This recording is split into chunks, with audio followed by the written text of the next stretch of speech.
This is Times Drive. I'm Joel Pereira, and this right here is what many consider to be the finest automobile in the world. Now, if you're a prestigious German car maker, you'd have an entire stable to offer the car buying public. If you're Mercedes, you'd have an alphabet soup of the A class, the B class, the C class, all the way up to M and V. But there is one model on which Mercedes lavishes extra affection. The flagship, the best of the best, the S500. It's a car that's two things. One, it's probably the best motor car in the world. And two, it's a bit of a time machine. There's many ways of telling the future. Some people look in crystal balls. Others read tarot cards. Some people try to look for the future in a bunch of tea leaves. Problem is that none of those methods are really reliable. But fortunately for us, Germany has figured out a way to predict the future accurately. Luckily, it's got wheels on it and the all-familiar 3-point star.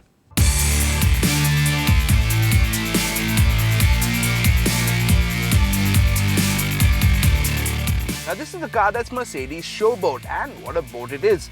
The reason I keep talking about the S-Class being a time machine is because of one simple fact that's been this car's trademark for decades. Anything you see in a brand new S-Class is the stuff you'll see in an average car 10 years from now. Now, many deride cars in this class for being nothing more than technology-packed barges for fat rich people to be ferried around in. And while that might be somewhat true, the S-Class is the car of choice for presidents and CEOs and stars of stage and screen. But there's more, so much more to this car than just comfort and a large price tag.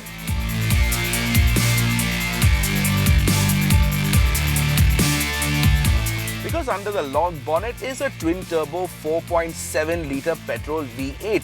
Honestly, my favorite kind of petrol engine. And why do I like V8 so much? It's a bit like the Goldilocks and the porridge story. Now, some love the almost manic power from a turboed V6, but it's just too small and little too frantic for my taste.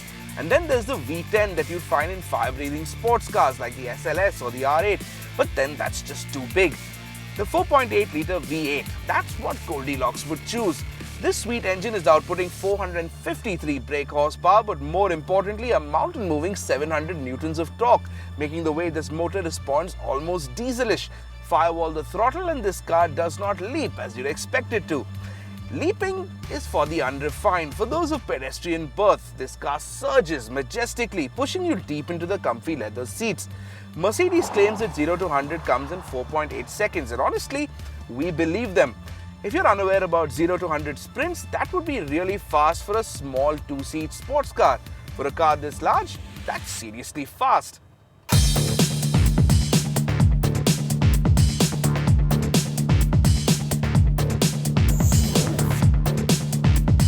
Now, putting all that power to the road is Mercedes' world-famous, around-the-world 7-speed G-tronic gearbox. And because of the sheer number of gears involved, you will never come to a point where you run out of them. Hit the gas hard and it's almost surreal, because in a normal automatic, you see the tachometer surging upwards and then jumping down as you change a gear.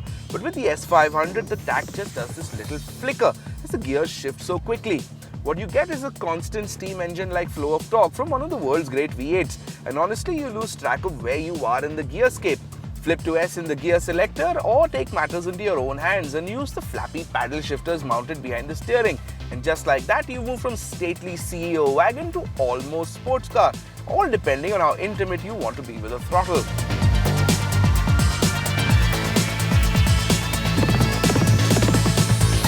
However, honestly, most people buy the S-Class to sit in the back seat. Most people won't even care if the new S-Class was being powered by a hamster and an exercise wheel. Because if you're buying this car, you're a very rich man. And sitting exclusively in the back seat is what rich people do. Run giant financial racket? Check. Make lots of money? Check. Buy S-Class? Check. Sit in the back seat and decimate the 99%? Check and check. And if it's the S500's back seat that you will be spending a lot of time in, it doesn't get much better than this. With the adaptive air suspension and the adaptive dampers, you can't fault the ride in this car. Now, this car will float over bumps, potholes and serrations in concrete roads like it ain't nothing. And you won't hear any of the thudding that you normally get from driving over bad roads. In fact, you'll hear nothing. The superb soundproofing and the double glazed glass should take care of that. If you ever wondered what it'd be like to have serious coin and what that coin would get you, this is it. Since this is the finest car in the world, every surface is covered either in highly machined metals, burnished wood, or acres of leather. Compared to other cars in this class like the Audi A8, the S-Class feels clean and uncluttered, as Mercedes has made the use of LED displays for both the instrument panel and the infotainment command system. The use of LEDs continues in the rest of the car as well, with 7 different color choices to suit your mood, with this car going from boardroom to nightclub in seconds. And then there are the seats, which exist only to serve you, contorting themselves to give you the most comfortable ride possible. And oh yeah, we'll even give you a massage. In the back, you even have business class style stowaway tables and a pop-up footrest. You've also got a 24-speaker Burmester audio system and twin screens in the back, so that should take care of all your entertainment needs quite nicely. Now, my producer, listening on his headphones to everything I've just said about this car, has told me off camera that I sound like a 13-year-old girl talking about the new Justin Bieber song and that I should tone it down and become a little more objective. Thanks, Arun. That's good advice. Problem is, I have yet to find a flaw with this car. Sure, I could nitpick and say that handling is a little boat-like if you hit a corner hard, but really I can't. Not in good faith, because no one would ever hit a corner hard in this car. Now we've come to the end of this fun feature, and at this point, I in all my wisdom get to pass judgment on the S500. The S-Class has been called the best car in the world, and yes, for the price, which should be on the business side of 1 crore of rupees, performance and comfort, it probably is. Now, on an ordinary day with the rest of its range, Mercedes sets out to make a good car. But the S-Class is the company's flagship, their calling card. When they set out to make one of these, they set out to make the best car possible. And compared to the older S-Class, they seem to have succeeded.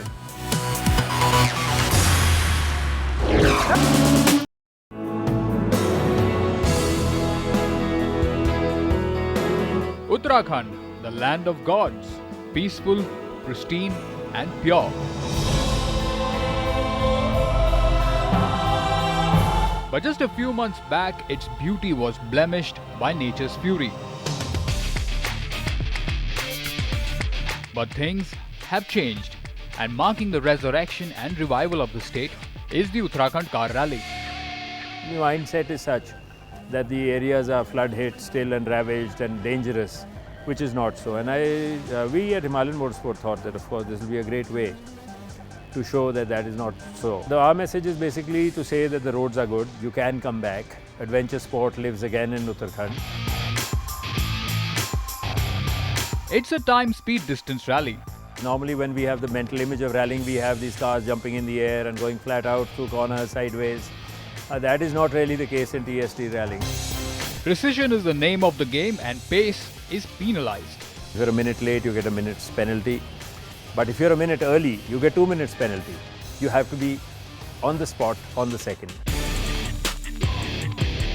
So after the staple scrutiny sessions, the contestants and the cars were flagged off for 3 days of technical TSD rallying. And though the rally came to Uttarakhand after a long wait of 23 years, the competition was current and cutthroat. TSD titans Satish and Savera in the Vitara, Raid Adventure winner Jagmeet Gill and Chandan Sen, and Mughal Road winners Ajgar Ali and Mustafa, along with plenty of first-timers. I mean, this was the first time, so we had a fair idea of what the TSD rally is and about the time and everything. But we were not aware of the calculations and everything, so we learnt it on the scrutiny day. The total tally stood at 35 cars, and we were there too. Usually we participate in these TSD events, but this time around we have a very tight crew of 2 people. So the cameraman is going to be filming around and I'll be presenting and producing this piece for you. So here's the deal. I mean, participating is out of the question because it's really not feasible to juggle time checks and road books and the filming stuff all together. So here's the deal. What we're going to do is we're going to drive the same route in this Volvo V40 and I'm going to give you all the dope as to how the Uttarakhand rally unfolds. With a tight 2-litre 150 bhp diesel motor and 350 Newton meters of torque on tap, the Volvo V40 looked apt for the job. If you're thinking why the Volvo V40, well, the folks at Volvo call this the cross country. It's time to put their claims to the test. So here's what we have on the menu: 3 days and 850 kilometers of twisty tarmac to the land of gods, Uttarakhand. And by the end of it, I'm going to tell you whether or not did the Volvo V40 live up to its cross-country credentials. Right from the start, the contestants had their strategies in place. Strategy is same which we do in all rallies, which is as in do what we do, which is be on time all the time. Day one, our target was to attack and keep the penalties to the minimum, so that we have a comfortable lead in second and third day. What we generally do, we'll play attacking in the first day. So that was the plan. Traffic and technical issues did trouble a few contestants. और जैसे start लेके 10-15 kilometre आगे गए, हमारा metre fail हो गया. फिर metre fail होने की वजह से फिर स्टैंड बाय में जीपीएस था हमारे को. जीपीएस इतना एक्यूरेट नहीं होता है, फिर भी उसको लेके हमने फाइट किया. उसलिए थोड़ा पेनल्टी ज़्यादा हो गया और एक जगह पे ट्रैफिक हो गया था, उसकी वजह से हम स्ट्रक हो गए. As for us, we were chugging along just fine with no time checks to worry or average speeds to maintain.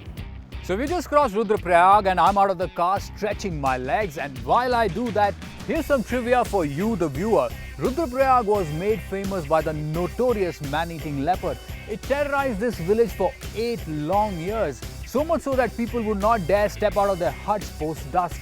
And if statistics have to be believed, it has had over 125 people for dinner before it was slayed by author and big cat hunter Jim Corbett.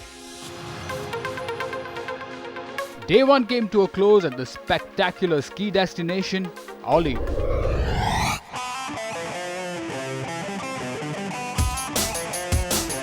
Leg 2 saw the rally traverse from Oli to Garjia. So the contestants had 285 kilometers on the platter, and leg 2 saw an intense fight in the car category. जो leader था राजेश चलाना, उनको 20 second आगे थे, तो उनको cover करने के लिए हम स्ट्रैटेजी बना के चला रहे थे. और बाद में देखा था हर टीसी में, तो हमने उनको ऊपर 2-3 सेकंड कैच करके गए. तो जहाँ भी मेकअप हो गया था, थोड़ा बहुत मेकअप कर दिया था दूसरे दिन. The contestants in the SUVs were also feeling the stress. Among the two of us, I am the more competitive one. There is a lot of stress in the cabin. Like even though our speeds are low and all that, the way the competition is, it is pretty stressful. With the competition so brutal, every second could cost you a position. The competition was good. We knew that a second fight is going to be there and we have to be careful at every TC. So that was our plan, to be careful at every TC, because one mistake here and there is going to cost your position. For us, we were tailing around the convoy testing the Volvo V40, which I have to say is an absolute treat on the twisties. Now, the Volvo V40 is an exciting and engaging car to drive, and it secretly, I think, enjoys being thrown around corners. It's stiffly sprung, so even if you throw it around a corner, it does not get nervous or jittery, which is a very good thing. But there is a downside to that. Hit a bad patch and you are going to feel that bad patch on your back, my friend, because you know the suspensions aren't really cushy. I mean, you can hear them sometimes crash out. Other than that, it's good fun to drive. By the end of leg 2, Jagmeet Gill slipped and slid down a couple of positions, while Satish and Savera claimed the top spot in the SUV category. Last leg was a trek from Garjia back to Dehradun. Yes, it was a tame TSD rally, but it had its fair share of challenges. Nobody has been on these roads before. It was quite challenging because in these areas there is a lot of tree coverage. Many sections where we were kind of completely lost. So GPS signal sometimes falters, sometimes it catches. So we have to adjust at every bearing, at every waypoint.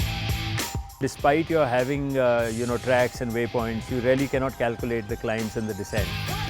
Downhill, definitely there will be a more acceleration. You can cover maximum distance in the minimum time. Though we were not participating, we tasted what a technical malfunction feels like when you have miles to go before the stage ends.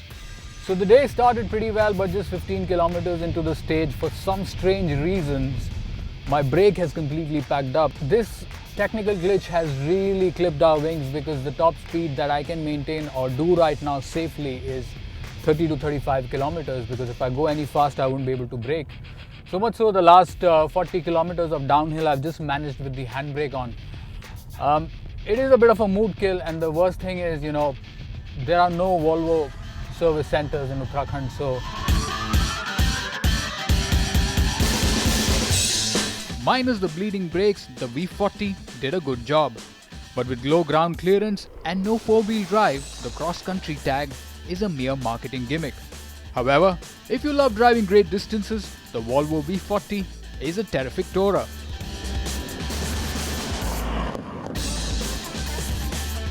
By the end of leg 3, Jagmeet and Chandan lifted the trophy, followed by Satish and Savera, and third spot was claimed by Ajgar Ali and Mustafa.